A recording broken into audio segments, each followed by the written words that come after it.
હરિ ઓમ આનંદમાનંદકરમ પ્રસન્નમ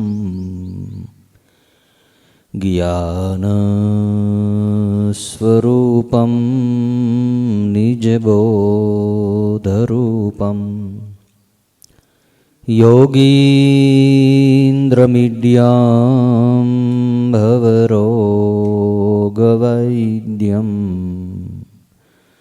શ્રીમદ્ગુરુમ નિત્યમહં નમામિ. યસ્યાંકે ચ વિભાતિ બોધરસુતા દેવાપગામસ્તકે ભાલે બાલવિધુર્ગલે ચ ગરલમ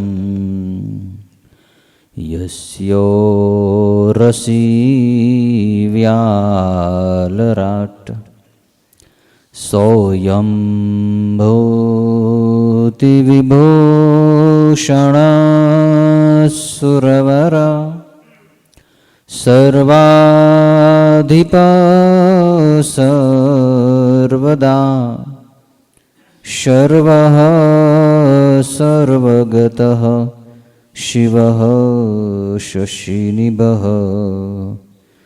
શ્રીશંકર પાતુ માં. ઓમ શાંતિ શાંતિ શાંતિ.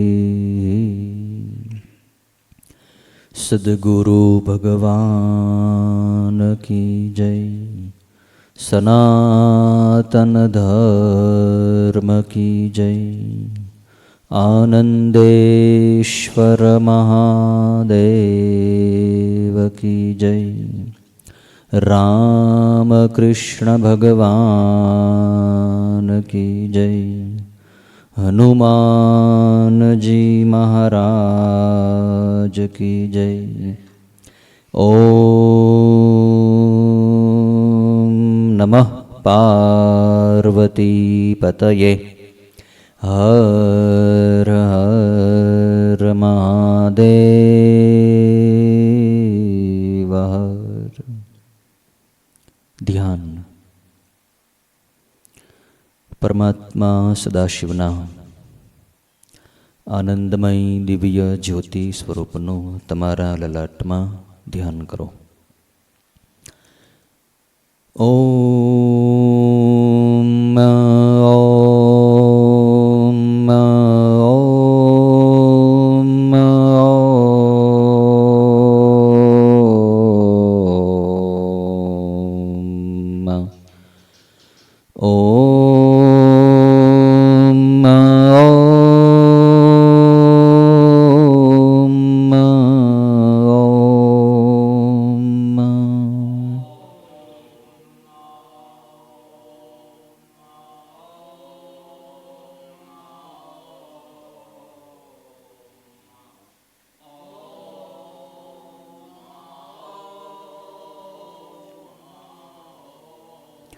ઓમ ઓમ ઓમ ઓમ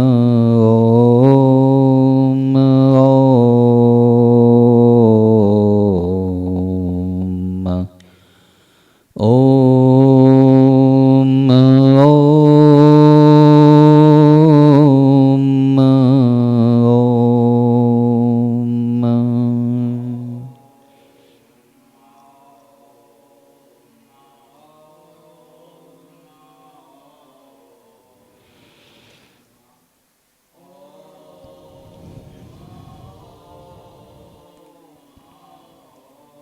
ઓમ ઓમ ઓમ ઓમ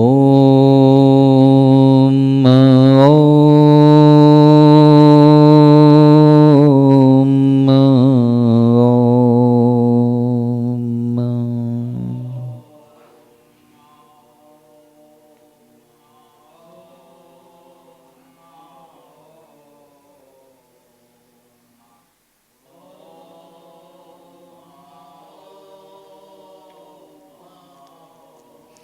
ઓમ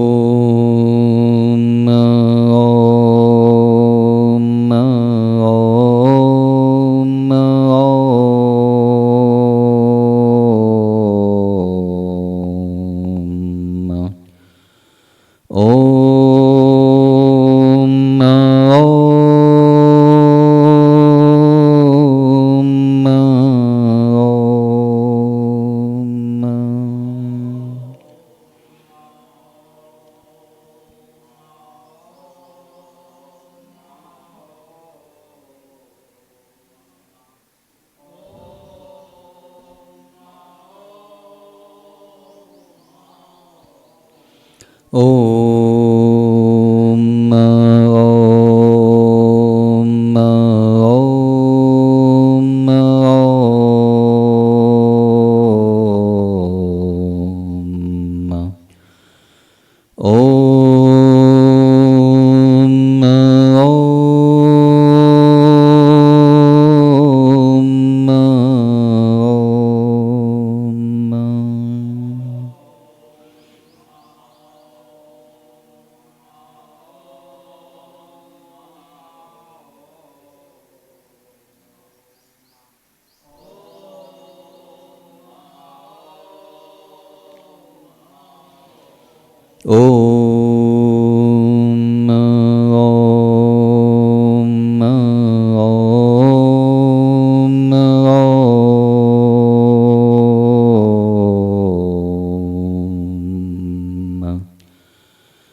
ઓમ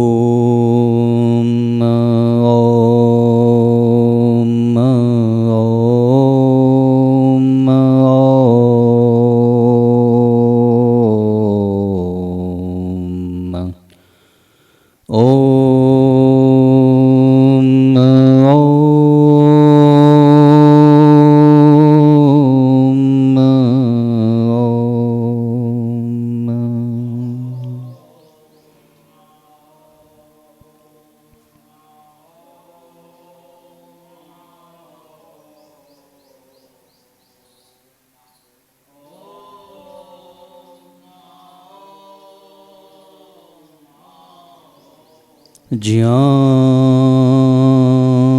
દેખું ત્યાં બધે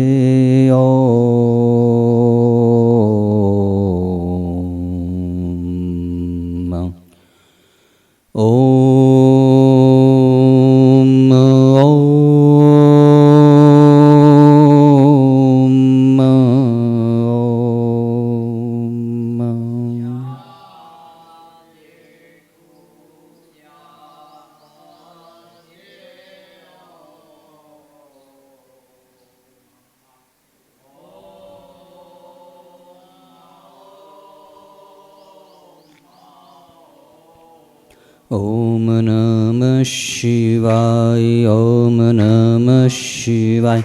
ઓમ નમઃ શિવાય. ઓમ નમઃ શિવાય. ઓમ નમઃ શિવાય. ઓમ નમઃ શિવાય. ઓમ નમઃ ઓમ નમઃ શિવાય. ઓમ નમઃ શિવાય. ઓમ નમઃ શિવાય. ઓમ નમઃ શિવાય.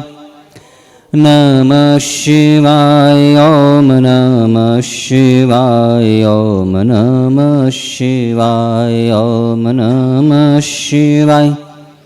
નમઃ શિવાય. ઓમ નમઃ શિવાય. ઓમ નમઃ શિવાય. ઓમ નમઃ શિવાય. નમઃ શિવાય. ઓમ નમઃ શિવાય. ઓમ નમઃ શિવાય. ઓમ નમઃ શિવાય. નમઃ શિવાય. ઓમ નમઃ શિવાય. ઓમ નમઃ શિવાય. ઓમ નમઃ શિવાય.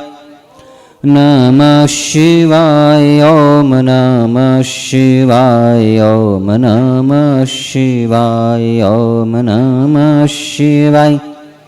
નમઃ શિવાય. ઓમ નમઃ શિવાય. ઓમ નમઃ શિવાય. ઓમ નમઃ શિવાય. નમઃ શિવાય. ઓમ નમઃ શિવાય. ઓમ નમઃ શિવાય. ઓમ નમઃ શિવાય. નમઃ શિવાય. ઓમ નમઃ શિવાય. ઓમ નમઃ શિવાય. ઓમ નમઃ શિવાય. નમઃ શિવાય. ઓમ નમઃ શિવાય. ઓમ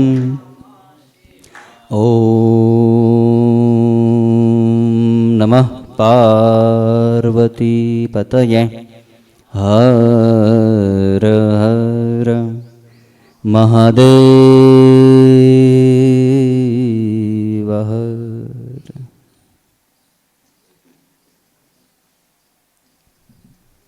મનુષ્ય જન્મનું પરમ અને ચરમ ધ્યેય પૂર્ણ આનંદ સ્વરૂપ, પૂર્ણ પ્રેમ સ્વરૂપ, પૂર્ણ જ્ઞાન સ્વરૂપ પરમાત્માની પ્રાપ્તિ છે. આનંદ, જ્ઞાન અને પ્રેમની પ્રાપ્તિમાં જ માનવ જન્મની પૂર્ણતા છે. અજ્ઞાની મનુષ્ય સંસારના મોહપાશમાં જકડાઈને અનેક દુઃખોનો ભોગ પુનઃ પુનઃ બનતો રહે છે. આવા દુઃખી મનુષ્યોના ઉદ્ધાર માટે ભગવાનની કૃપાથી અને ભગવાનની પ્રેરણાથી આ ધરાતલ ઉપર સમયે સમયે અનેક સંત રત્નો પધારે છે. અને એ મહાપુરુષો આ જગતના જીવોના દુઃખોને ટાળવા માટે અને જીવોના ઉદ્ધાર માટે આ જીવન પર્યંત સખત પ્રયાસ કરતા રહે છે. સંતોનો અવતાર જ જગતના જીવોના કલ્યાણ માટે થતો હોય છે. પ્રત્યેક સંતોએ જગતના જીવોના કલ્યાણ માટે ખૂબ મોટું યોગદાન આપ્યું હોય છે. સંતોની અમરવાણી અજ્ઞાની મનુષ્યોના અજ્ઞાનના પડને તોડવામાં વજ્ર સમાન હોય છે. સંતવાણીનું મૂલ્ય કોઈ ભૌતિક પદાર્થો વડે આંકી ન શકાય. સંત વચનો અજ્ઞાન અંધકારને વિદીર્ણ કરીને હૃદયની અંદર જ્ઞાનનો પ્રકાશ પાથરી દે છે. સંસારમાં ભૂલેલા ભટકેલા જીવોને સંતોની વાણી એ સમુદ્રની વચ્ચે દીવા દાંડી સમાન પુરવાર થાય છે. સંતોના મુખેથી ભગવાન જ બોલતા હોય છે. આવી સંતોની વાણી આજે આપણે જ્ઞાનેશ્વરી સત્સંગ સરિતાના માધ્યમથી પ્રારંભ કરવા જઈ રહ્યા છીએ. જ્ઞાનેશ્વર મહારાજનું પ્રાગટ્ય કઈ રીતે થયું, શા હેતુથી થયું, અને એ જ્ઞાનેશ્વર મહારાજે જગતને કયો અમૂલ્ય દિવ્ય ગ્રંથ પ્રદાન કર્યો, એ વિશે થોડી ચર્ચા આપણે કરીએ. એ પહેલાં સંતવાણી ના પ્રારંભથી જ આપણે આ સત્રની શરૂઆત કરીએ છીએ. સંતો, મહાપુરુષો, પ્રત્યેક સંતોએ જે જગતના જીવોના કલ્યાણ માટે પોતાના અનુભવના નિચોડ રૂપે વાતો કરી છે. એમાં એક સંત સ્વામી શરણાનંદજી મહારાજ, એમના પ્રત્યેક વચનો, વેદો, શાસ્ત્રોના સાર રૂપે આપણે જાણી શકીએ છીએ, અનુભવી શકીએ છીએ. એમની ક્રાંતિકારી સંતવાણીમાંથી એક વચનબિંદુ વિશે પ્રારંભમાં થોડી ચર્ચા કર્યા બાદ આપણે જ્ઞાનેશ્વર મહારાજ વિશે આગળ ચર્ચા કરીશું. શરણાનંદજી મહારાજ अप्रयत्न विषय कहे छे कि कुछ न करने से जीवन अपने लिए उपयोगी हो जाता है और सही करने से जीवन जगत के लिए उपयोगी हो जाता है. कितनी सुंदर बात है. कई न करिए तो अपनो जीवन अपना माटे उपयोगी थई जाए अने जे कंई करिए ए साचू करिए, खरी रीते करिए, न्यायपूर्वक धर्मपूर्वक करिए तो अपनो जीवन जगत माटे उपयोगी थई जाए छे. वास्तवमां जोईए तो आपणे अपना स्वयंने माटे कशुं करवानुं छे ज नहीं. स्वयं तो पूर्ण है, जे अपूर्ण है एने ज पोतानी अपूर्णता मटाडवा माटे कंईक करवू पड़े छे, कंईक पामवू पड़े छे. पण जे पूर्ण है एने शुं करवानुं? ए तो तृप्त है. परमात्मा पूर्ण है कि अपूर्ण? परमात्मा पूर्ण है. तो पूर्ण परमात्मानो ज अंश आपणे सौ छीए एटले आपणे पण वास्तवमां पूर्ण ज छीए. तो जे पूर्ण छीए आपणे एणे शुं करवानुं? कांई करवानुं नथी. विचार करो कि अपने परमात्मानी प्राप्ति माटे कांई पण करीए छीए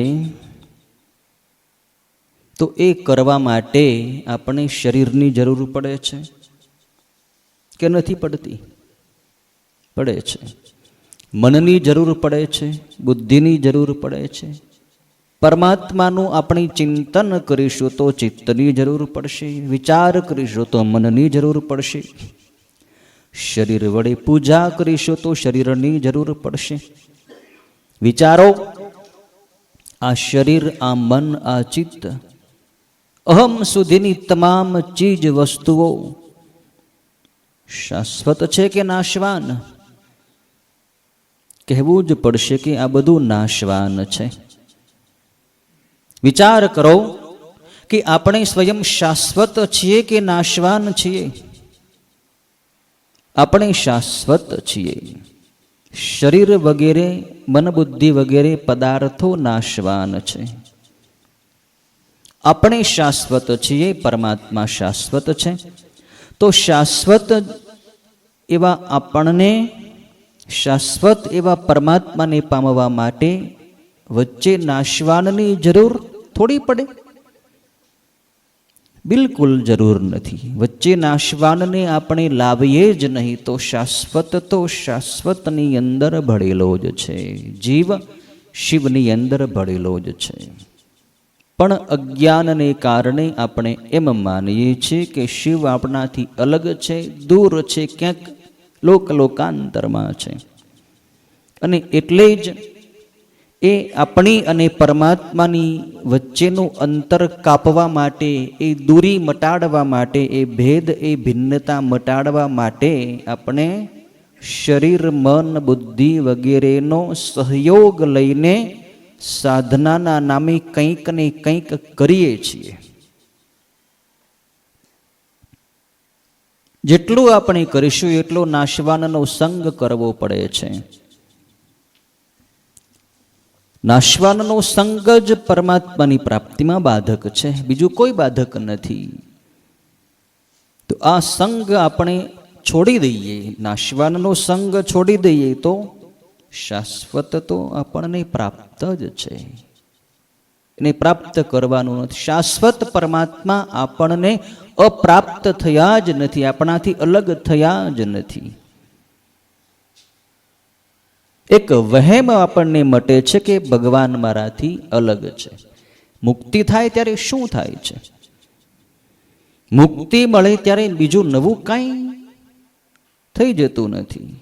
એક વહેમ આપણની જન્મો જન્મોથી અંદર ઘર કરીને બેઠો હતો કે હું ભગવાનથી અલગ છું. આ વહેમ માત્ર ટળે છે. વાસ્તવિકતાનો બોધ, જ્ઞાન થઈ જાય છે, સમજણ આવી જાય છે કે પરમાત્માથી હું અલગ છું જ નહીં, થયો જ નહોતો, વહેમ થઈ ગયો હતો મને માત્ર. તો પોતાના માટે આપણે કાંઈ કરવાનું નથી, અપ્રયત્ન થઈ જશું, બધું જ કરવાનું છોડી દઈએ. શરીરની ક્રિયાઓ, મનની ક્રિયાઓ, બુદ્ધિની ક્રિયાઓ, અહમને સાથે રાખીને જે કંઈ કરીએ છીએ એ બધું જ છોડી દઈએ, અહમનો સાથ પણ છોડી દઈએ. ત્યારે જ અપ્રયત્ન આપણે થઈ શકશું. અહમને પકડી રાખશું ત્યાં સુધી ક્રિયાઓ થતી રહેશે. કેમ કે અહમ પણ પરમાત્માની અપરા પ્રકૃતિ છે. પ્રકૃતિના જ સામ્રાજ્યમાં અહમ આવે છે. અહમ એટલે નાશવાન શરીર, સત્તા, પદ, જ્ઞાતિ, જાતિ વગેરેમાં પોતાની સત્તા માનવી, એને પોતાનું સ્વરૂપ માનવું કે હું બ્રાહ્મણ છું, હું જ્ઞાની છું, કે હું મૂર્ખ છું, કે હું વિદ્વાન છું, કે હું ક્ષત્રિય છું, કે હું સ્ત્રી, કે હું પુરુષ. આ હું જે દરેકની અંદર છે, હું આ, હું આ, હું આ, હું એટલે એ અહમ, એ અહમ પ્રકૃતિમાં છે. આપણે પ્રકૃતિથી અલગ છીએ, પરમાત્માના સામ્રાજ્યમાં આપણે છીએ. અહમ સંસારના સામ્રાજ્યમાં છે, આપણે આપણા પરમાત્માના સામ્રાજ્યમાં રહીએ તો આપણું જીવન આપણા માટે ઉપયોગી થઈ જાય, આપણને શાંતિ મળી જશે. કામ, ક્રોધાદી વિકાર, વાસના વગેરે જે કાંઈ આપણને દુઃખ દેવાવાળા દોષો છે એ બધા જ ટળી જશે જો આપણે અપ્રયત્ન થઈ જશું, બધું જ કરવાનું છોડી દઈશું. તો કામ, ક્રોધ, લોભ, મોહ, આસક્તિ, મમતા જેટલી પણ આ દુર્ગુણોની સેના છે એ બધી આપણાથી દૂર ભાગી જશે. જરૂર છે માત્ર અપ્રયત્ન થવાની, કંઈ પણ ન કરીએ, શાંત રહીએ. ભીતરથી જે આવેગ ઉત્પન્ન થાય એ સમયે પણ એમ માનીએ કે એ મારી અંદર નથી પ્રગટ થયો. તમે અપ્રયત્ન હતા, તમે શાંતિથી બેઠા હતા, પણ એ દરમિયાન તમારી અંદર કોઈ રાગ દ્વેષનો ફણગો ફૂટ્યો, કોઈની પ્રત્યે મનમાં ગુસ્સો આવી ગયો, કંઈક પૂર્વના ભૂતકાળની સ્મૃતિ જાગૃત થઈ અને ક્યારેક પસ્તાવો થયો, ક્યારેક લોભ થયો, ક્યારેક કામ આવ્યો, ક્યારેક કોઈની ઉપર ગુસ્સો આવ્યો. આ બધા દોષોના બીજ જે જન્મો જન્મોથી અંદર રોપાયેલા છે, પડેલા છે, એ તમે જ્યારે અપ્રયત્ન થશો ત્યારે એ બધા બીજ બહાર ફણગો કાઢશે, સ્મૃતિ રૂપે તમને દેખાશે. બરાબર એ સમયે આપણે સાવધાન રહીને એમ માનીએ કે એ મારી અંદર ઉત્પન્ન નથી થયા, એ તો અંતઃકરણની અંદર ઉત્પન્ન થયા છે. મારું સ્વરૂપ એનાથી નિરાળું છે, અલગ છે, પૃથક છે. શાંત રહીએ તો આપોઆપ એ બીજ નષ્ટ થઈ જશે, ધીમે ધીમે નષ્ટ થઈ જશે. અને જ ગીતા કહે છે તાંસ તિતિક્ષસ્વ ભારત. ગીતામાં ભગવાન કહેશે અને તું સહન કર. સાધનામાં જે ભીતરના અંતરાયો, જે વિઘ્નો આવે એને શાંતિથી આપણે ધીરજથી પસાર કરી જઈએ, એ જ તિતિક્ષા. તો કશું જ ન કરવાથી આપણું જીવન આપણા માટે ઉપયોગી થઈ જશે, આપણે શાંત થઈ જશું, આપણને આપણો આનંદ મળી જશે, મુક્તિ મળી જશે, પ્રેમ મળી જશે. શરણાનંદજી આગળ બીજા વાક્યમાં કીધું, સહી કરને સે જીવન જગત કે લીએ ઉપયોગી હો જાતા હૈ. સાચું કરો, ધર્મપૂર્વક તમારી ફરજ તમે બજાવશો તો તમારું જીવન જગત માટે ઉપયોગી થઈ જશે. જગત તમારી વાહ વાહ કરશે કે આ ભાઈ કે આ બહેન પોતાની ફરજ બજાવે છે. તમે જે પણ ક્ષેત્રની અંદર રહો છો એ ક્ષેત્રમાં તમારી આસપાસના જે લોકો પરિવારજનો છે, સભ્યો છે, તમારા સ્નેહીજનો છે, એના પ્રત્યે તમારી જે ફરજ છે, જે કર્તવ્ય છે એ તમે પૂરેપૂરું બજાવશો તો લોકો તમારા પર રાજી થશે કે આનું કામ બરાબર ચોકસાઈપૂર્વકનું છે, કોઈ સ્વાર્થ નથી, સરળ એનો સ્વભાવ છે. તમે તમારી વાણીથી, વર્તનથી, વ્યવહારથી બધાને ઉપયોગી થશો તો તમારું જીવન જગત માટે ઉપયોગી સિદ્ધ થઈ જશે.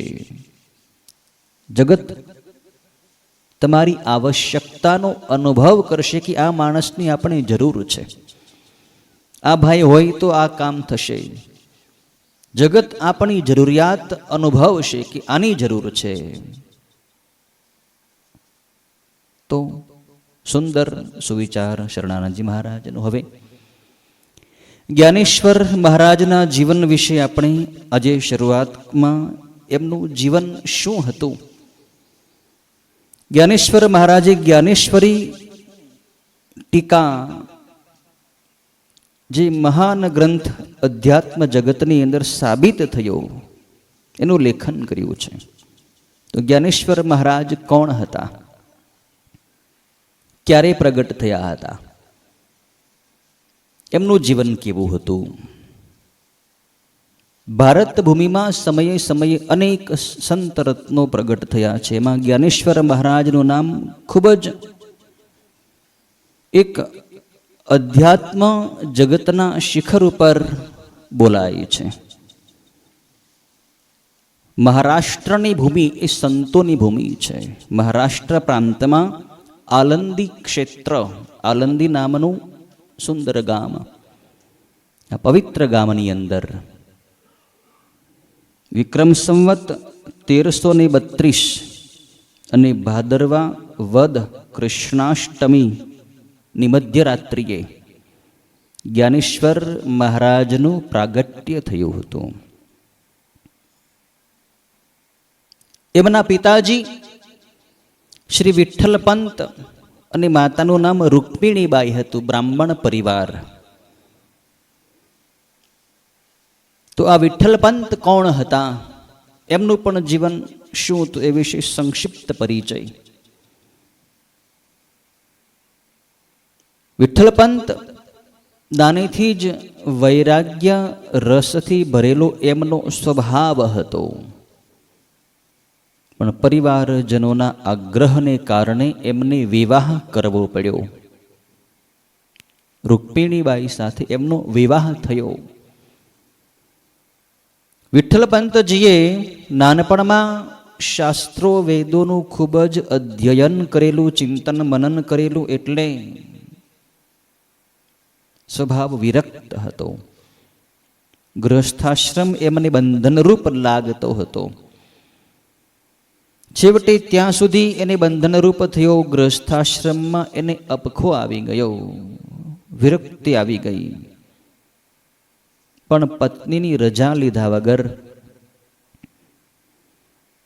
ઘર-બાર પરિવાર છોડીને કેમ જવું, સંસારનો ત્યાગ કેમ કરવો, પત્નીની રજા મળવી જોઈએ. અગ્નિની, બ્રાહ્મણની, દેવોની સાક્ષીએ જે સ્ત્રી સાથે, જે પુરુષની સાથે વિવાહથી તમે બંધાયા છો એ જીવનભર નિભાવવું જોઈએ. જે સ્ત્રી, જે પુરુષ પોતાની પત્ની સાથે કે પતિ સાથે દગો કરે, એને દુઃખ આપે અને વચ્ચેથી છોડીને જતો રહે,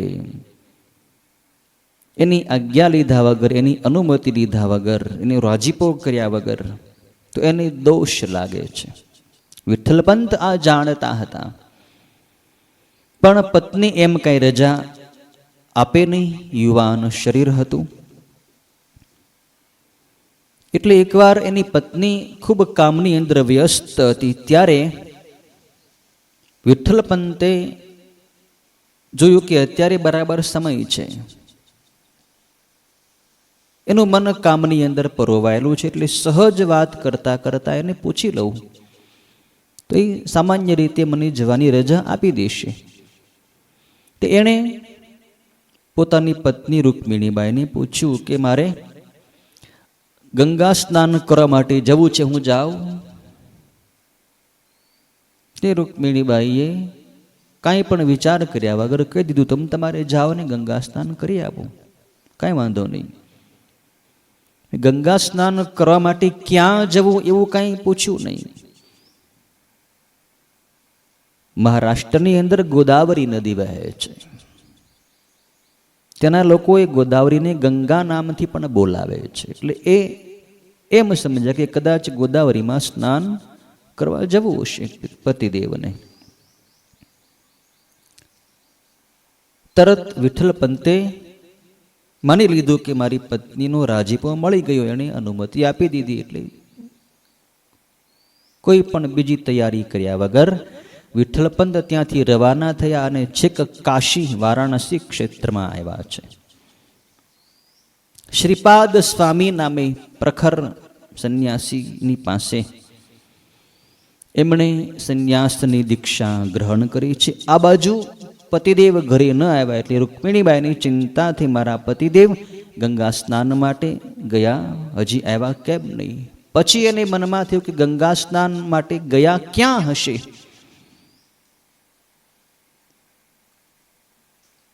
તપાસ કરી પણ ક્યાંય પતિનો પત્તો મળ્યો નહીં. ખૂબ રડે છે. રૂકમિણીબાઈએ ભૂખ તરસ સહન કરવા માંડી, મારા પતિ ક્યારે આવે. એમણે પણ અનુષ્ઠાન શરૂ કર્યા છે પતિને મળવા માટે. પતિના દર્શન ક્યારે થશે. એકલી જીવન, પતિ વગરનું સ્ત્રીનું જીવન કેવું હોય તો જેને અનુભવ થયો હોય એને જ ખબર હોય.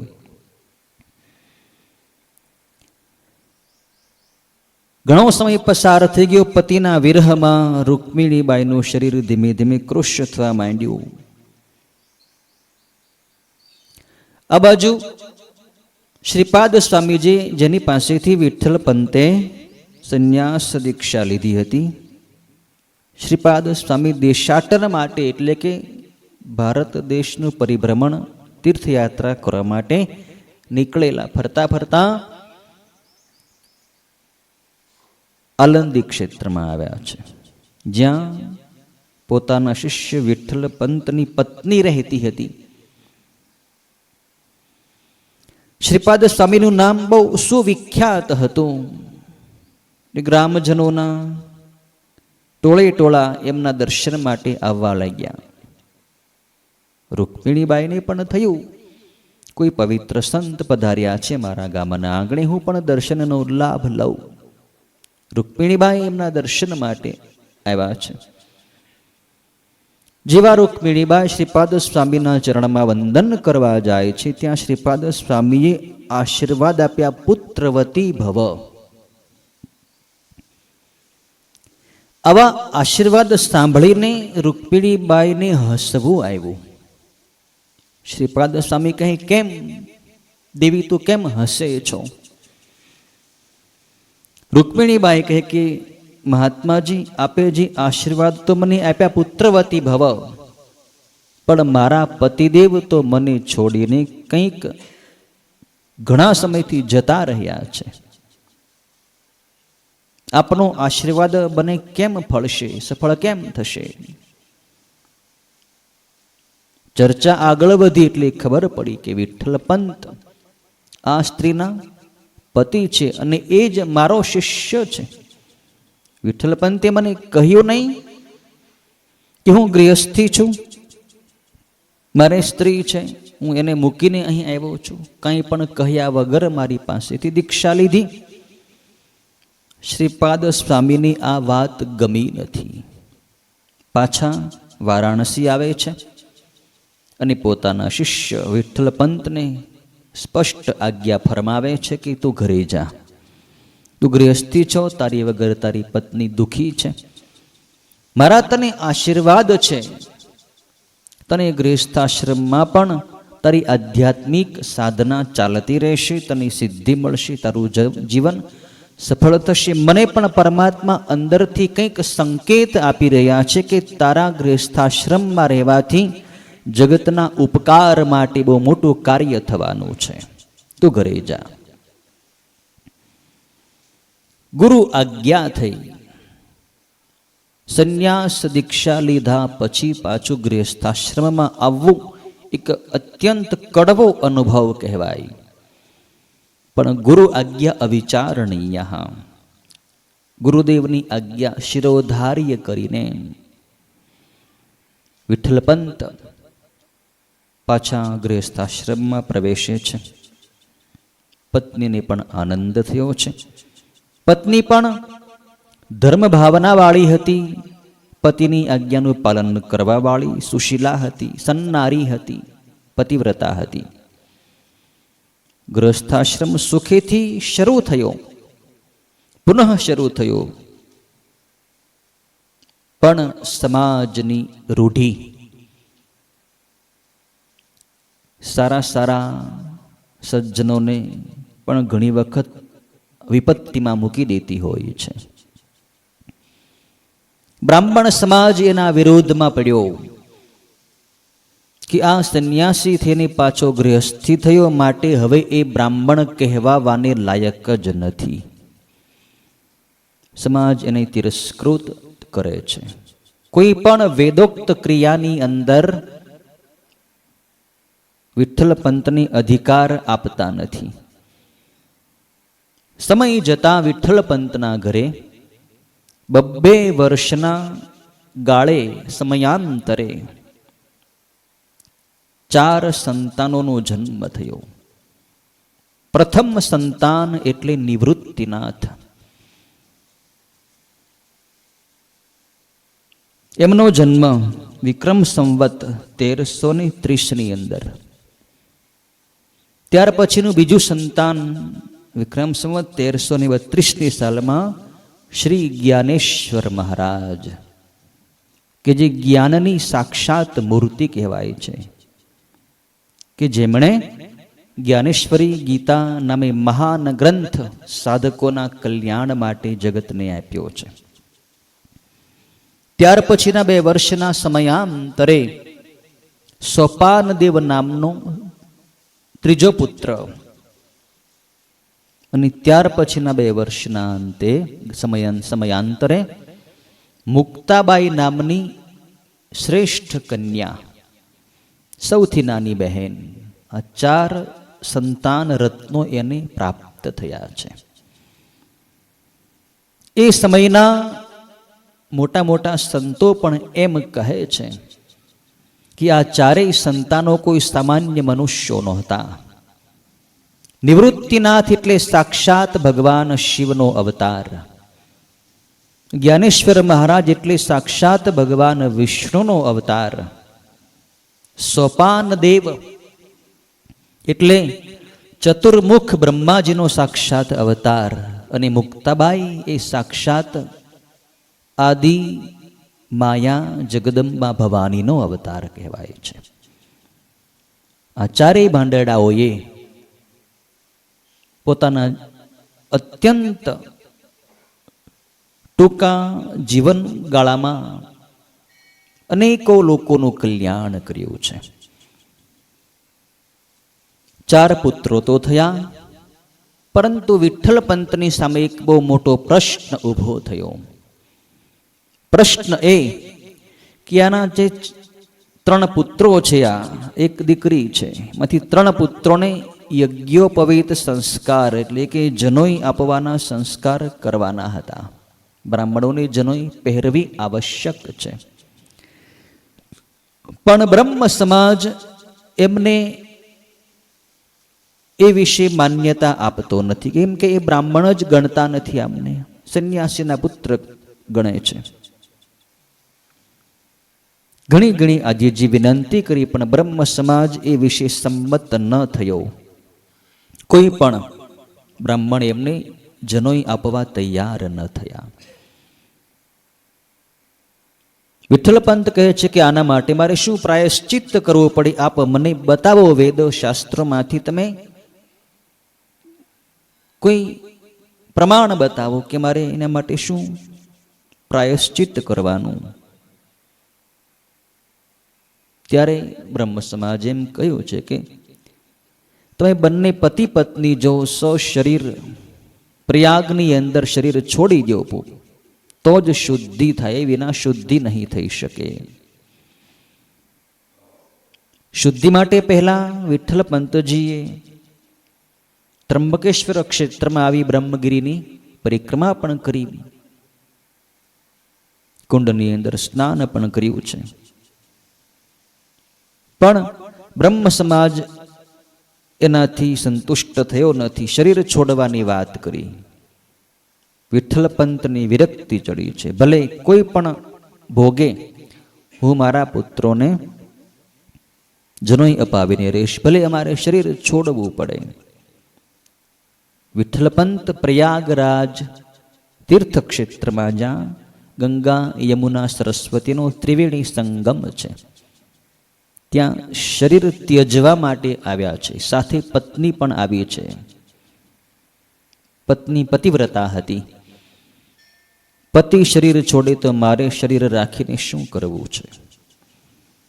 બંને પતિ પત્નીએ ત્રિવેણીમાં પોતાનું શરીર યોગ માર્ગથી ત્યજી દીધું છે. બ્રહ્મ સમાજની અંદર હાહાકાર થઈ ગયો કે આ તો હદ થઈ ગઈ, શરીર છોડી ગયા. પણ છતાંય હજી બ્રહ્મ સમાજ માનતો નથી આ 3 ભાઈઓને જનોઈ આપવા માટે. નિવૃત્તિનાથે બ્રહ્મ સમાજની આગળ પ્રસ્તાવ મૂક્યો કે હવે તમે શુદ્ધ કે નહીં? બ્રહ્મ સમાજ કે નહીં, તમે 4 ભાઈ બહેનો પૈઠણની અંદર જાઓ. પૈઠણ એક એવું નગર હતું જ્યાં ખૂબ જ વિદ્વાનો રહેતા હતા, બ્રાહ્મણો રહેતા હતા. વેદો શાસ્ત્રોના ઊંડા રહસ્યોને જાણવાવાળા પંડિતો રહેતા હતા. વિદ્વાનોની નગરી હતી. પૈઠણના વિદ્વાનો જો તમને શુદ્ધિપત્રક આપી દે કે આ 4 શુદ્ધ છે, બ્રાહ્મણો છે, તો અમે આપને જનોઈ આપવા તૈયાર. પૈઠણથી શુદ્ધિપત્ર લઈ આવો. નિવૃત્તિનાથ, જ્ઞાનેશ્વર મહારાજ, સોપાનદેવ અને મુક્તાબાઈ પોતાનું બ્રાહ્મણત્વ પ્રાપ્ત કરવા માટે સમાજની દ્રષ્ટિએ માત્ર પ્રાપ્ત કરવાનું હતું. બાકી એમની સ્થિતિ તો બહુ ઊંચી હતી. સાક્ષાત ઈશ્વરના અંશાવતાર જેવા આત્માઓ, દિવ્ય આત્માઓ હતા.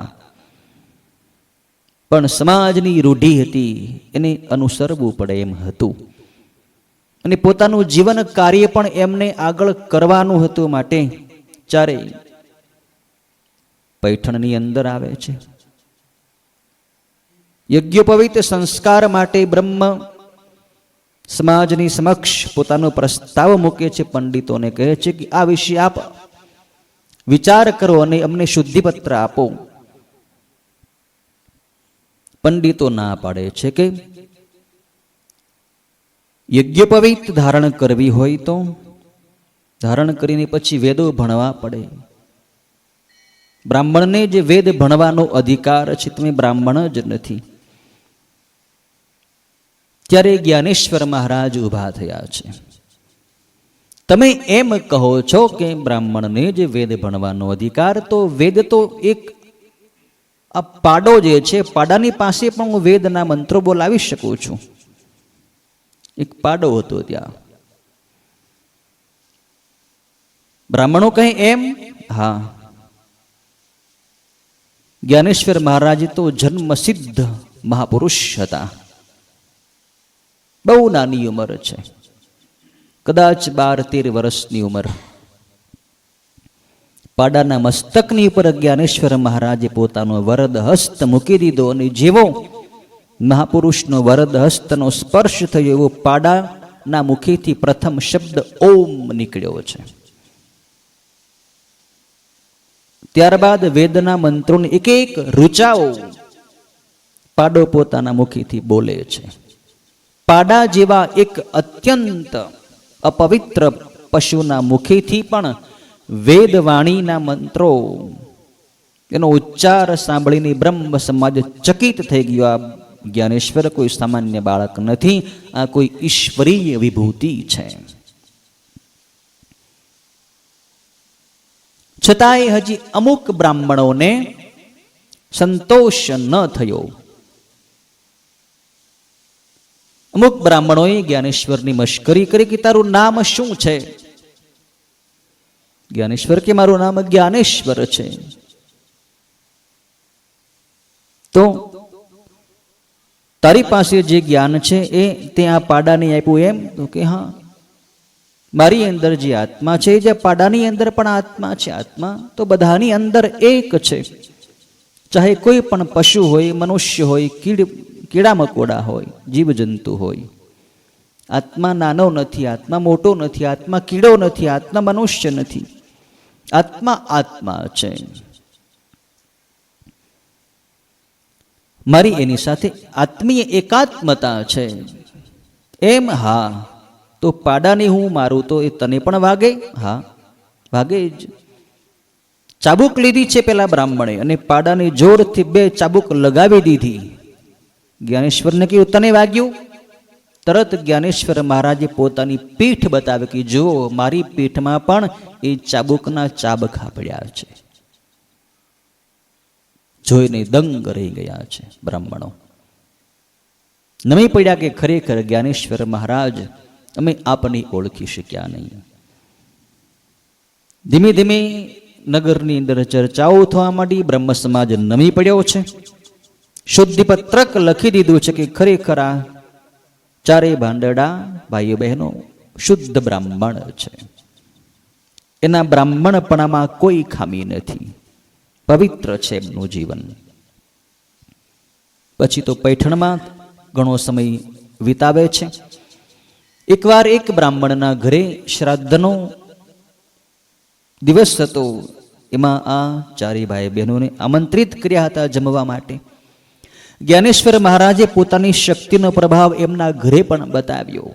જમતી વખતે આગતમ કહીને એ બ્રાહ્મણના જે પિતૃઓ હતા એનું આવાહન કર્યું. જેટલા પિતૃઓનું જે શ્રાદ્ધ હતું એ બધાય પિતૃઓ સશરીરે એના ઘરે ઉપસ્થિત થયા અને બધાને સાક્ષાત પિતૃઓને જમાડ્યા છે જ્ઞાનેશ્વર મહારાજે. આ ઘટના જોઈને તો પૈઠણ આખું નમી પડ્યું છે જ્ઞાનેશ્વર મહારાજના ચરણોમાં. ધન્ય હો જ્ઞાનેશ્વર મહારાજ. પછી તો એમની મુખારવિંદમાંથી વહેતી વાણીનો પ્રવાહ પૈઠણના માત્ર બ્રાહ્મણોને જ નહીં, દરેક જનોને પવિત્ર કરવા માંડ્યો. લોકો એની વાણીનો ખૂબ લાભ લેવા માંડ્યા. પૈઠણમાં થોડો સમય ચાલી રહ્યા છે. એ સમય દરમિયાન જ્ઞાનેશ્વર મહારાજે યોગ વાસિષ્ઠ મહારામાયણ, શંકર ભાષ્ય તેમજ અન્ય ઘણા બધા ગ્રંથોનું અધ્યયન પણ એમણે ત્યાં કરી લીધું છે.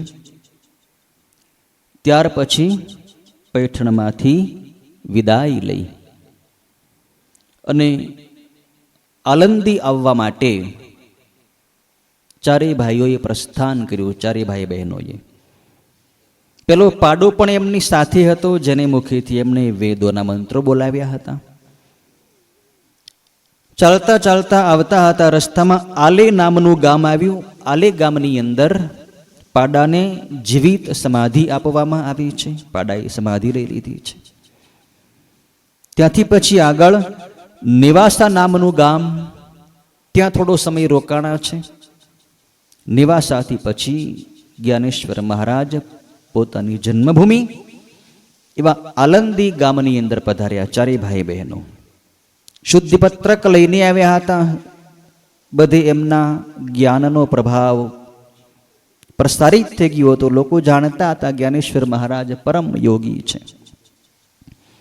એટલે આલંદીના બ્રાહ્મણોએ પણ એમનું ભાવથી સ્વાગત કર્યું છે. એમની જ્ઞાન ચર્ચાનો ખૂબ સરસ લાભ લીધો છે. થોડો સમય આલંદીમાં રહીને વળી પાછા ચારેય ભાઈ બહેનો નિવાસામાં પાછા આવે છે.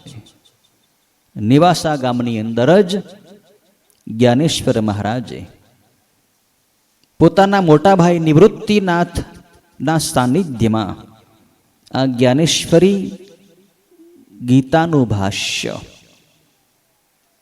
પ્રસ્તુત કર્યું હતું. જ્ઞાનેશ્વર મહારાજ પોતાના મોટા ભાઈ નિવૃત્તિનાથની ગુરુ માનતા હતા. મોટા ભાઈ એ જ ગુરુ નિવૃત્તિનાથ. તો નિવૃત્તિનાથના ગુરુ હતા ગૈનીનાથ. આ નાથ સંપ્રદાયની આખી પરંપરા છે. ગોરખનાથ, ગૈનીનાથ. ગૈનીનાથની પાસેથી નિવૃત્તિનાથજીને બ્રહ્મ સાક્ષાત્કાર મળ્યો હતો, શક્તિપાત થયો હતો એમને. અને ગૈરીનાથ ગુરુના સાનિધ્યમાં જ નિવૃત્તિનાથે પોતાના નાના ભાઈ જ્ઞાનેશ્વર મહારાજ, સોપાનદેવ અને મુક્તાબાઈ એ ત્રણેયને આત્મ સાક્ષાત્કાર કરાવ્યો હતો. ચારેય ભાંડરડા, ચારેય ભાઈ બહેનો સિદ્ધ હતા, સાક્ષાત્કાર પામી ચૂકેલા હતા, જ્ઞાની હતા. જ્ઞાનેશ્વર મહારાજ મોટા ભાઈને જ ગુરુ માનતા હતા.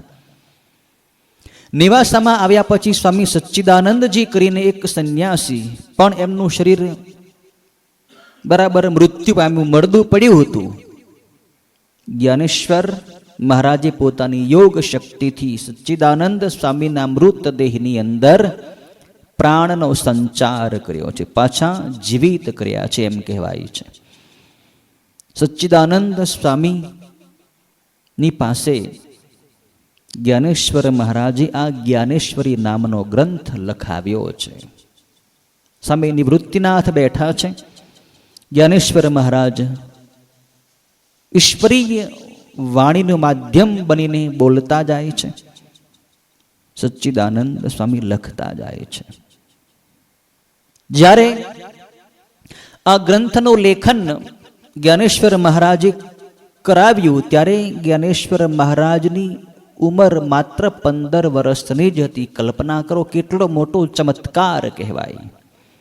15 વર્ષની ઉંમરનો કિશોર વયનો બાળક અને આવું શ્રીમદ ભગવદ્ ગીતાનું ભાષ્ય લખાવી આપ્યું.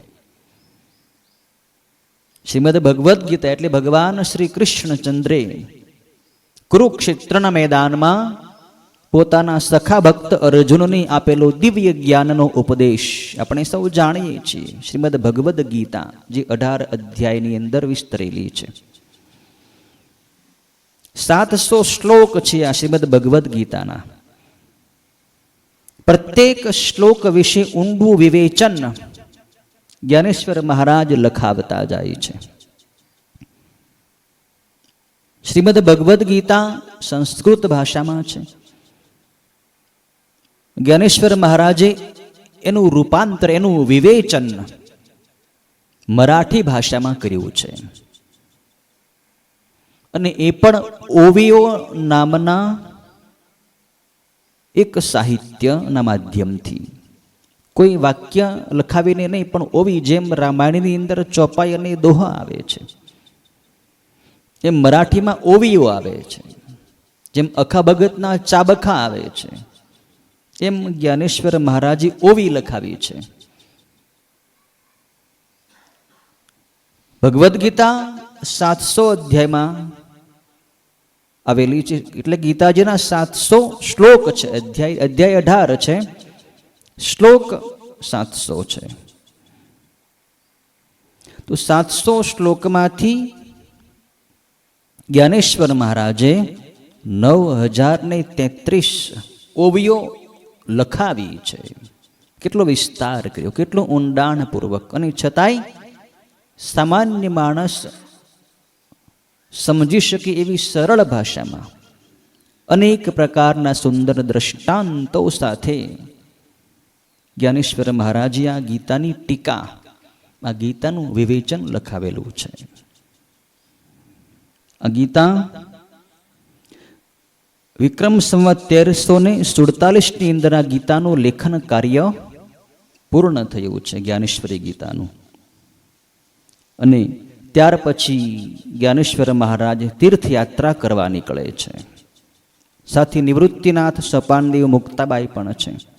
આગળ જતા ગોરા કુંભાર એમની સાથે ભળી જાય છે. આગળ જતા વિસોબા ખેચર, ચોખા મેળા, નરહરી, સોની, આ ઘણાય મહારાષ્ટ્રના એ વખતના વારકરી સંપ્રદાયના શ્રેષ્ઠ સિદ્ધ ભક્તો હતા. ભક્ત મંડળીએ બધાએ સાથે યાત્રા કરી છે. પંઢરપુરથી શરૂ કરી અને ઉજ્જૈન, પ્રયાગ, કાશી, ગયા, અયોધ્યા, ગોકુળ, વૃંદાવન, અહીં આપણા સૌરાષ્ટ્રની દ્વારકા, ગિરનાર, આ ક્ષેત્રોની અંદર પણ આ પવિત્ર સંતોની ચરણ રજ પડી ચૂકી છે. યાત્રા પૂરી કરી વળી પાછા બધા સંતો પોતાની માતૃભૂમિ જે મહારાષ્ટ્ર, ત્યાં પંઢરપુર પહોંચ્યા છે. આવું સુંદર એમનું તીર્થયાત્રાનું આયોજન, એ દરમિયાન હજારો લોકોને જ્ઞાન, ભક્તિ અને સેવાનો સંદેશ આપી અનેક જીવોને મુક્તિનો માર્ગ બતાવીને મુક્ત કર્યા છે. જ્ઞાનેશ્વર મહારાજની ઉંમર 21 વર્ષ 3 મહિના અને 5 દિવસની થઈ ત્યારે એમણે પોતે જીવિત સમાધિ લીધી છે. આલંદી ક્ષેત્રમાં, આલંદી ગામમાં ભગવાન સિદ્ધેશ્વર મહાદેવના મંદિરના પટાંગણમાં જ્ઞાનેશ્વર મહારાજે 21 વર્ષ 3 મહિના અને 5 દિવસની અલ્પ આયુમાં જીવિત સમાધિ લીધી છે.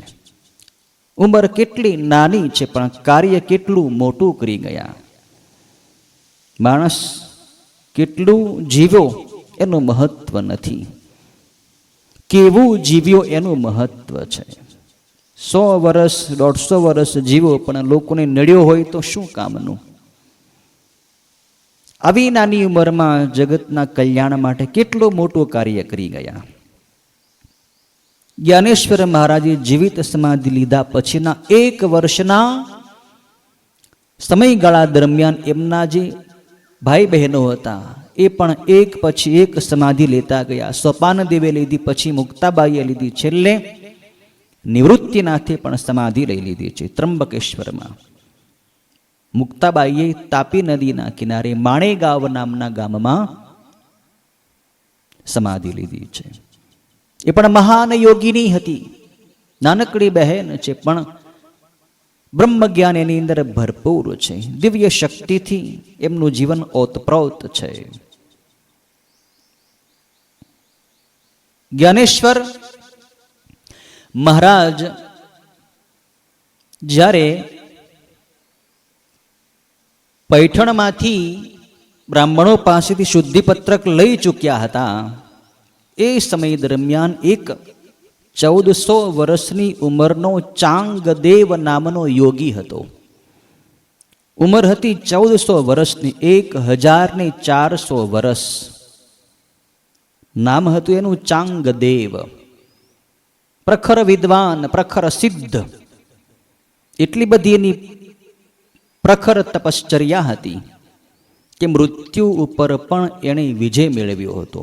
જ્યારે એનું મૃત્યુ આવતું ત્યારે પોતે સમાધિમાં બેસી જતો, મૃત્યુ પાછું જતું રહેતું. જ્યોતિષ શાસ્ત્રનું એની પાસે પ્રખર જ્ઞાન હતું. જ્યોતિષ શાસ્ત્ર દ્વારા, એના જ્ઞાન દ્વારા એને ખ્યાલ આવી ગયો હતો ચાંગદેવને કે મારી ઉંમર જ્યારે 1400 વર્ષની થશે ત્યારે મને કોઈ જ્ઞાની ગુરુ મળશે, અને જ્ઞાની ગુરુ મળશે એ જ મને મોક્ષ આપી શકશે. ભૌતિક સિદ્ધિઓ મુક્તિ આપી શકતી નથી.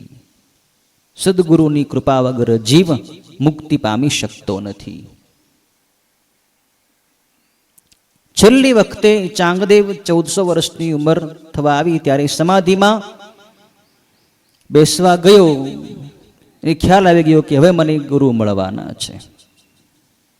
સમાધિમાંથી જ્યારે બહાર આવ્યો ત્યારે એને સમાચાર મળ્યા કે આલંદીની અંદર આવા પવિત્ર 4 ભાઈ બહેનો છે. જ્ઞાનેશ્વર મહારાજ પ્રખર સિદ્ધ બાળક છે. જાણવામાં આવ્યું લાખો તો ચાંગદેવના શિષ્યો હતા, લાખોની સંખ્યામાં શિષ્યો હતા. શિષ્યો પાસેથી સમાચાર મળ્યા જ્ઞાનેશ્વર મહારાજ. અંતરાત્માની અંદર એક પ્રકાશ થયો ચાંગદેવને કે જ્ઞાનેશ્વર મહારાજ જ કદાચ મારા ગુરુ હોય એમ મારો આત્મા મને કહે છે. મને જ્ઞાનેશ્વરની પાસેથી જ બ્રહ્મ જ્ઞાન મળશે. પણ જ્ઞાનેશ્વર મહારાજની પાસે જવા તૈયાર થયો ચાંગદેવ, પણ એમના શિષ્યોએ એમને રોક્યા છે. ગુરુદેવ, આપ તો મહાન સિદ્ધ છો. જ્ઞાનેશ્વર તો હજી બાળક છે, અને તમે સીધા કાંઈ પણ ગુરુની પરીક્ષા કર્યા વગર એને શરણે થવા જાઓ છો. પેલા પરીક્ષા કરી જુઓ જ્ઞાનેશ્વર ખરેખર જ્ઞાની છે કે નહીં, ગુરુ કરવાને યોગ્ય છે કે નહીં. ગુરુ કરતા પહેલા 100 વખત વિચાર કરવો જોઈએ. ગુરુ કર્યા પછી એક પણ વિચાર ન કરવો. જેને ગુરુ માની લીધા પછી એના વિશે કોઈ વિચાર નહીં. પૂર્ણ જીવન એમના શરણે સમર્પિત હોવું જોઈએ. પહેલા પરીક્ષા કરી લો. ઘણી વખત શિષ્ય ગુરુની પરીક્ષા કરતો હોય છે, ઘણી વખત ગુરુ શિષ્યની પરીક્ષા કરતા હોય છે. ચાંગદેવે જ્ઞાનેશ્વર મહારાજની પરીક્ષા કરવા માટે એક પત્ર લખવાની તૈયારી કરી. કલમ લઈને બેઠો છે, કોરો કાગળ છે. સંબોધનમાં શું લખવું? જ્ઞાનેશ્વર તો હજી બાળક છે, પણ આમ તો જ્ઞાની છે, તો એને ચિરંજીવી કેમ કહેવા? કેમ કે જ્ઞાની છે એમ લોકો કહે છે. જ્ઞાની હોય એને બાળક તો કહેવાય નહીં, એને વંદન કરવા જોઈએ. પણ હજી મેં એને જ્ઞાની છે કે નહીં સાબિત તો કર્યું નથી, મને ખાતરી તો મળી નથી, તો ચિરંજીવી લખવું એ પણ યોગ્ય નથી. સમાજ કહે છે જ્ઞાની છે, મને હજી ખબર મળી નથી, તો શું સંબોધનમાં વંદન કરવું કે ચિરંજીવી લખવું? અવઢવમાં કાંઈ લખી ન શક્યો. ઘણી ગડમથલ કરી, શબ્દ મળ્યો નહીં. કોરે કોરો કાગળ પોતાના શિષ્યને આપ્યો ચાંગદેવે, અને કહ્યું કે આ જ્ઞાનેશ્વર મહારાજને આપ કાગળ આપજે, વળતો જવાબ લેતો આવજે. શિષ્ય આવ્યો જ્ઞાનેશ્વર મહારાજની પાસે. મુક્તાબાઈના હાથમાં પત્ર આવ્યો છે. સૌ પ્રથમ મુક્તાબાઈ તો પરમ યોગીની કન્યા હતી, નાની બાળા હતી. પત્ર હાથમાં આવતા જ જાણી ગઈ, જેણે આ કાગળ મોકલ્યો છે એ મોકલવા વાળો ભલે 1400 વર્ષની ઉંમરનો છે, પણ છે સાવ કોરો. જીવનમાં ગુરુ નથી, આત્મજ્ઞાન નથી, બીજું બધું ભૌતિક જ્ઞાન, ભૌતિક સિદ્ધિઓ ખૂબ છે. ભલે ને લાખો શિષ્યોનો ગુરુ છે, પણ સ્વયં કોરો છે. મોટા ભાઈને આપ્યું જ્ઞાનેશ્વર મહારાજને, ભાઈ આ તમે પત્રનો જવાબ લખી આપો. જ્ઞાનેશ્વર મહારાજે નિવૃત્તિનાથજીને આપ્યો. નિવૃત્તિનાથે પણ જ્ઞાનેશ્વર મહારાજને કહ્યું કે વાત સાચી છે મુક્તાબેનની. નાની બહેન કહે છે એ પ્રમાણે પત્રનો વળતો જવાબ લખી આપો. સાવ કોરો છે ને બ્રહ્મ જ્ઞાનની જરૂર છે, એને જ્ઞાન થાય એવું લખી આપો. જ્ઞાનેશ્વર મહારાજે 65 ઓવીઓમાં જવાબ લખ્યો છે. 65 ઓવીઓ એ ચાંગદેવ 65 નામનો સુંદર મજાનો નાનકડો ગ્રંથ બન્યો છે. આજે પણ એ પ્રખ્યાત છે.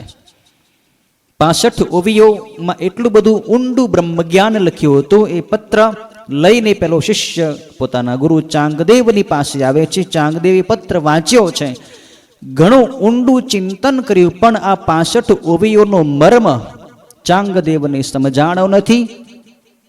થયું કે આનો મર્મ સમજવા માટે મારે સ્વયં સદગુરુની પાસે જવું પડશે. એ વગર આ ગૂઢ બ્રહ્મ વિદ્યા મને સમજમાં નહીં આવે. ચાંગદેવ પોતાના 1400 શિષ્યોને સાથે લઈ એક ક્રૂર સિંહની ઉપર સવારી કરી, હાથમાં નાગની ચાબુક લઈને ચાંગદેવ જ્ઞાનેશ્વર મહારાજને મળવા માટે આવે છે. કેટલો સિદ્ધ હશે! સિંહ ઉપર સવારી, હાથમાં નાગની ચાબુક અને સાથે 1400 શિષ્યો છે. પણ મનની અંદર અભિમાન છે કે હું જ્ઞાનેશ્વરને પણ બતાવી દઉં કે હું કેવો સિદ્ધ છું. સદગુરુની પાસે પહોંચવા માટે અભિમાન શૂન્યતા જોઈએ. અભિમાન લઈને સદગુરુ પાસે ન પહોંચી શકાય. કદાચ સદગુરુના શરીર પાસે પહોંચી શકાય, પણ સદગુરુના આત્મા સુધી ન પહોંચી શકાય. ચાંગદેવ આવતો હતો. જ્ઞાનેશ્વર મહારાજ પોતાની અંતઃશક્તિથી જાણી ગયા, અભિમાન લઈને આવે છે. એ સમયે જ્ઞાનેશ્વર મહારાજ, નિવૃત્તિનાથ, સોપાનદેવ અને મુક્તાબાઈ ચારે ભાઈ બહેનો એક ઓટલા ઉપર બેઠા હતા.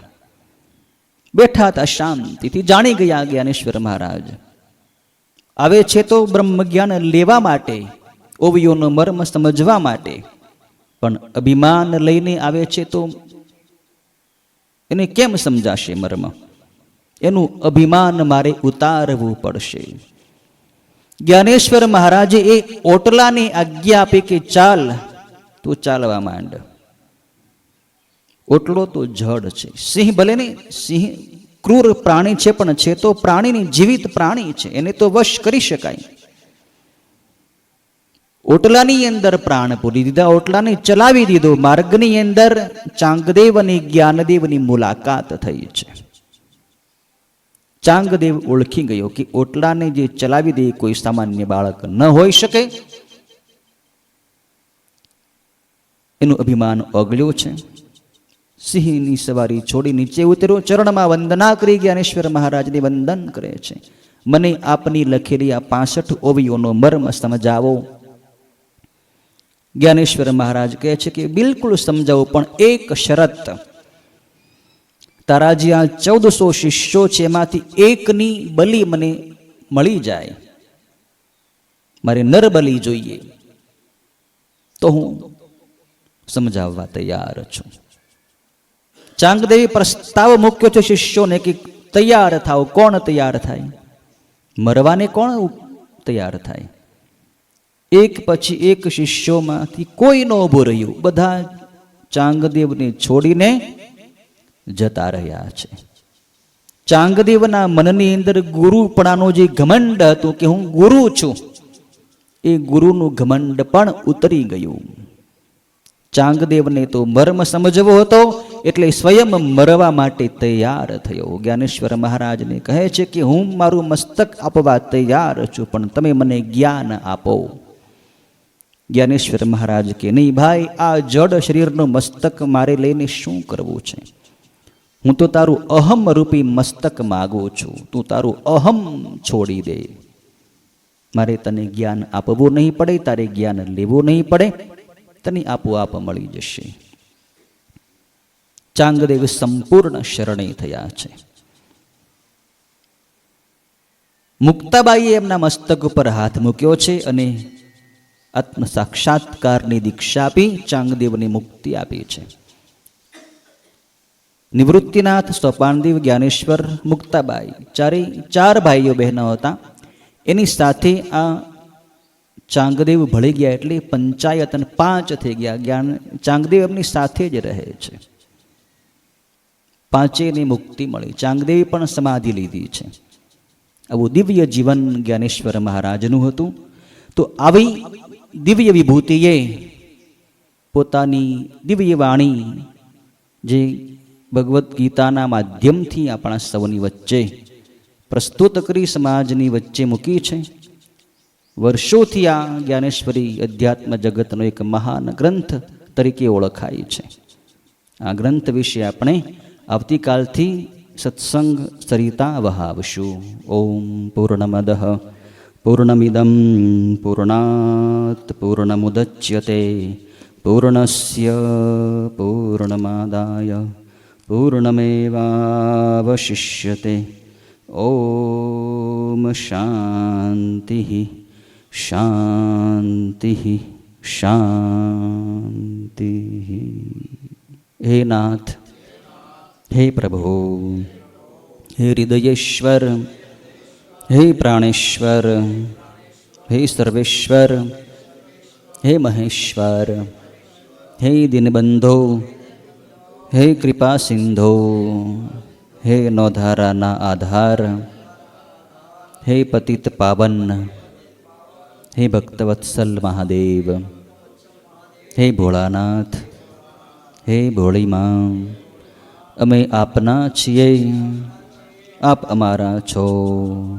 આપ સિવાય આપના બાળકોનું બીજું કોઈ નથી.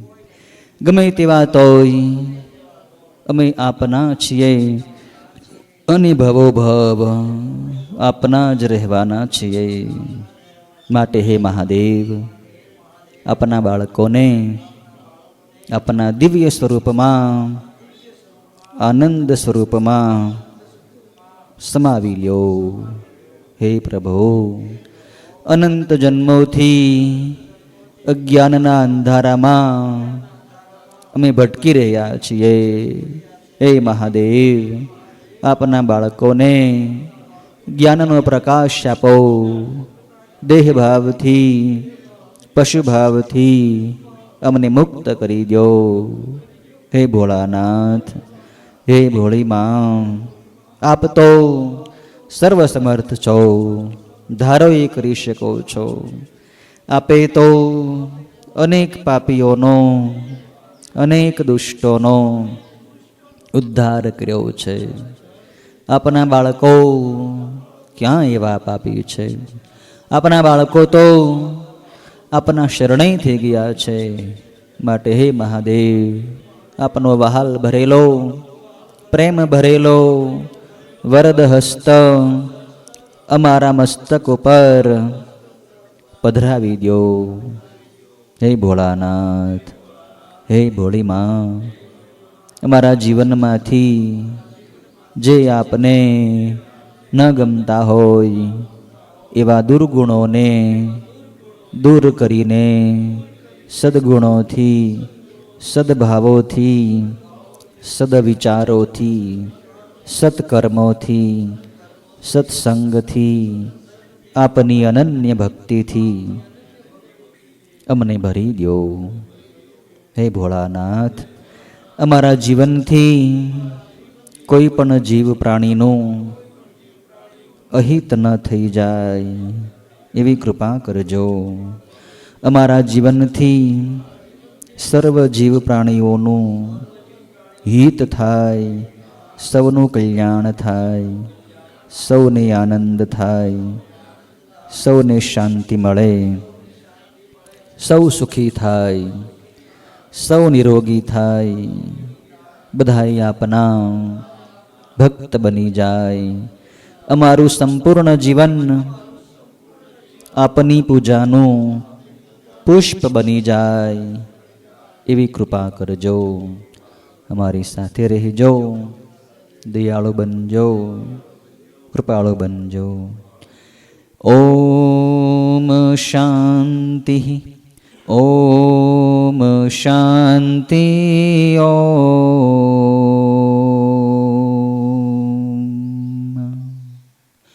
ઓમ શાંતિ, ઓમ શાંતિ, ઓમ.